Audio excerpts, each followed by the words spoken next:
Hi again, everyone. Patrick Pfingsten of theillinois.com here. Wanted to talk to candidates in the 13th Congressional District primary. Terry Martin, a longtime journalist who operates the nonprofit Illinois Channel, kind of an online slash cable state C-SPAN sort of thing. Terry, welcome. You've got a lot of experience in and around the halls of government. What would make you jump into a race for Congress? Patrick, thanks for having me. I after so many years of covering it and having friends on both sides of the aisle, covering Washington, when I was with C-SPAN, covering the Illinois State Legislature for 20 years or more, frankly, closer to 25. It's just that so many things were going wrong and so many things were going crazy that I just thought we are destroying the country here. We have an open border. We have all of this effort to teach sex ed and kindergartners and first grade. We have the economy falling off the table, the war on fossil fuels. And, I'm of the opinion that Joe Biden, and I've been covering politics and watching it for longer than I've covered it, Joe Biden's the worst president in my lifetime.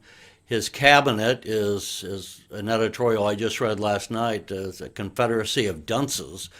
And I just couldn't stand back and not share what I knew and just continue to want to report on it in a nonpartisan fashion. So I may or may not win, but I wanted to be able to share my views that I've developed over the last 30 years of covering politics at the national and state level. Obviously, with the shooting at school in Texas and mass shootings continue to be a bane of our society here in America. And I've said to your fellow candidates as well as others, I'm a pro-gun guy. I'm a farm kid. I grew up with guns, but I also understand that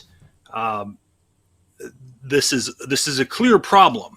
So let me, instead of just giving you an opportunity to say I'm pro Second Amendment, which every Republican candidate is going to tell me, let me ask you this: what's the need for an AR-15? What's the need for something that shoots 5.56, which tears the bodies of these poor little children apart? I mean, what's the need?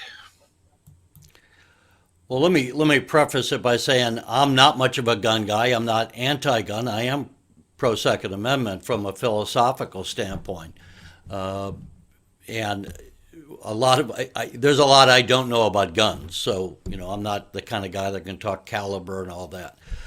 The need when you talk about an AR-15, and I actually wrote a piece where I put my thoughts down in kind of a longer piece on Terry Martin for Congress on Facebook that people may want to look at, but as I said in there, just to paraphrase myself, the people that say we don't need guns for protection because we have police are the same people that turn around and say we ought to defund police. They're the same people that have the border wide open to allow every MS-13 member to come into the United States. They're the same people that when rioters are breaking windows and burning buildings, you had the mayor of Chicago telling the police to stand down. We had the riots in Kenosha, in Portland, Oregon, in Minnesota, and other places. So the need is to protect your family. And you don't want to be facing a crowd rioting, as we've seen in Kenosha and other places, with a six-shooter. It's not so you can go in and shoot children. It's so that if you're being attacked by a mob, and sadly, we've witnessed this. That's what it's for. It's not deer hunting. It's for personal protection. But there are people going in and shooting children. And I think that's the overarching point and the overarching concern here is that literally children are being murdered for doing nothing more than going to school. So if it's not the gun per se, then what would you support? Is it a larger red flag law? Is it universal background checks? Is it waiting periods? What's the answer in your mind to keep guns out of the hands of people that shouldn't have them? Well, let me start off and I'll answer the question, but I want to preface to say I didn't jump into the race for Congress so I could talk about gun issues. Now, it is an issue, and I would be voting on it, so it's a fair question. But that said, I want to do what works. Now, relative to schools, for the $40 billion we sent to Ukraine, we could have hardened every school in America. We could have automatic door locks. We could have where you have to be buzzed in. We could have cameras in the schools for security cameras. So this isn't about foreign aid, though. This is the Ukraine situation, and schools are not the same issue here. So I don't see the parallel. Well, the parallel is the point is we spent $40 billion for Ukraine. I'm not opposed to aid from Ukraine. I'm just making an example that for that same amount of money, we could have hardened every school in America. And the other thing is we had the police in Texas standing around for an hour.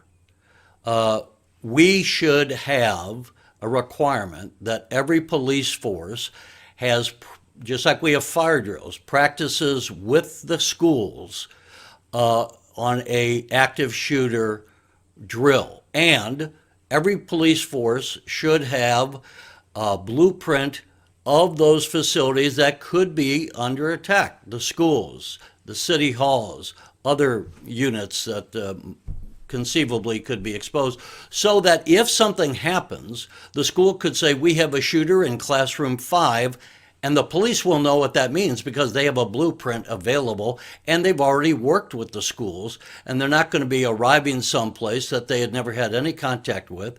And before the police arrive, the school district will know what the drill was because they had practiced it with the police. So obviously, one of the other main issues out there right now is on abortion. It looks like the court's going to overturn Roe if we are to believe the leaked opinion that came out a couple of weeks ago. If the court sends this back to the states, what would you see in Congress as the role of Congress, as the role of Washington in this situation? They won't have a role. I mean, that's kind of the point of the decision I think we're going to have coming down. It's going to be returned to the states. Instead of federalizing Roe v. Wade, it'll be as it was beforehand. I was in high school before Roe, and people would go to different states that had abortion and other states didn't. But this is more democratic in terms of democracy because, as we saw with the Illinois legislature this spring, they passed a law that said they're going to continue to have abortion on demand. Now the Illinois voters can vote for the lawmakers and vote to support that or not, but it won't be beyond the vote of the local citizens because it's been decided by 9 justices of the Supreme Court. So this is frankly more democratic, but Congress won't have a role in that. Should it though, when the Hyde Amendment or whether it's a late term ban or something along those lines that Congress has stepped in on before? It's a good question. So the Hyde Amendment says that we shouldn't be using tax dollars to pay for abortion services, and so you're right. And I correct myself. In that sense, Congress would have a role in that kind of a. And so I would support maintaining the Hyde Amendment. And yes, tangentially, there could be these roles. Personally, I think also we should recognize in this discussion that we've had 50 years pass virtually of improvements in medicine and what we know about keeping babies in the womb alive at an earlier age. So that all said, I think that we should not have abortion on demand. We should have exceptions for rape and incest and for the right to protect the life of the mother. But I think generally speaking, we should not have lawful abortions except for those exclusions. The life of the mother would be certainly that after the first trimester. And let's also admit that we have a lot more use of birth control these days. And with the birth control, the improvements that have been made over the last 50 years, if people are just a bit more responsible, we're not going to have the need for abortions. they should be declining. It used to be that it was the last resort and it wasn't supposed to be used for birth control. Let's move on really quickly since we mentioned Ukraine a few minutes ago. Obviously, the Russian invasion and slow takeover of that country is of concern to many. Congress, of course, has the federal jurisdiction on foreign policy and those sort of things. So let's talk really quickly about what you see as the U.S. role in this situation. Is there a point that we should put boots on the ground? Should we be fast tracking Ukraine into NATO or the EU, where they become, an Article 5 sort of ally? What should be done to help Ukraine defend itself? I think, no, we should not put boots on the ground, and no, I would not put Ukraine into NATO. I think if you look back to the lessons of the First World War, you had those entanglements that all of a sudden everyone had to jump into a fight, and boom, you had 30 countries fighting each other in short order. So what we should be doing is what we're doing is as President Trump did. He sent them the weapons that they had available because he sent them to them when this fighting started. The United States should defend them. And let's admit, President Trump was also right when he was forcing NATO to say to Germany and France and the other nations, you guys are defense mutuals. You need to pony up and put your money in that you said you would. So now NATO has more resources, and NATO, the Europeans, should be putting more money in, as well as us, to defend another nation that is under attack.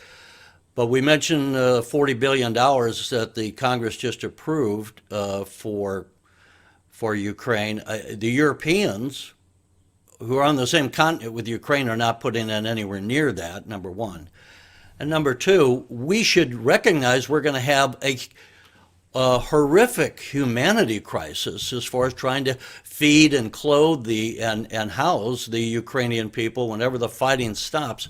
So I would have given money. I would have voted for some money. I would not have wanted $40 billion. I think $10 billion would probably have been more than enough, and to have some funds available for the humanitarian needs that we're going to be facing and are already facing. Quickly here, Terry, on the economy and inflation, which is obviously hitting regular folks really hard right now. Just look at gas prices, $5 a gallon downstate, almost $6 a gallon in the city and suburbs right now, just for regular unleaded. It's causing real people real problems. So from a federal level, what's your support? Is it a temporary repeal of the federal gas tax? Is it strategic petroleum reserves? What's the immediate help for consumers right now? Yeah, well, there isn't any. The ball's in Biden's court here. The Congress can't force Biden's hand. Now, the answer is Biden could give immediate help, not through the gimmicks, not through taking money out of oil out of the Strategic Petroleum Reserve, not going on bended knee to the Saudis or Venezuela or some other dictator. Biden could just say, I'm going to reverse myself. I'm going to tell my Energy Department and my Interior Department to push forward the oil permitting as ASAP. I'm going to reopen areas that I took offline as far as drilling under executive order. And if he did that, the oil futures would precipitously drop, and we would overnight have cheaper gasoline.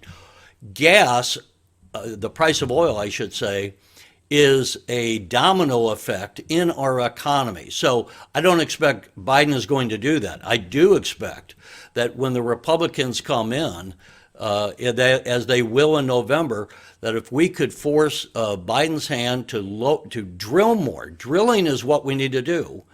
And my policy first of all, if we produce more oil, that will bring the price of not only oil down, it'll bring the price of everything else down that went up because of the huge cost that they have to add for delivery. Everything's brought to us by trucks in whatever store we go to. It wasn't born there. So that's the key component here. And we need to have I would say, a dual policy going forward.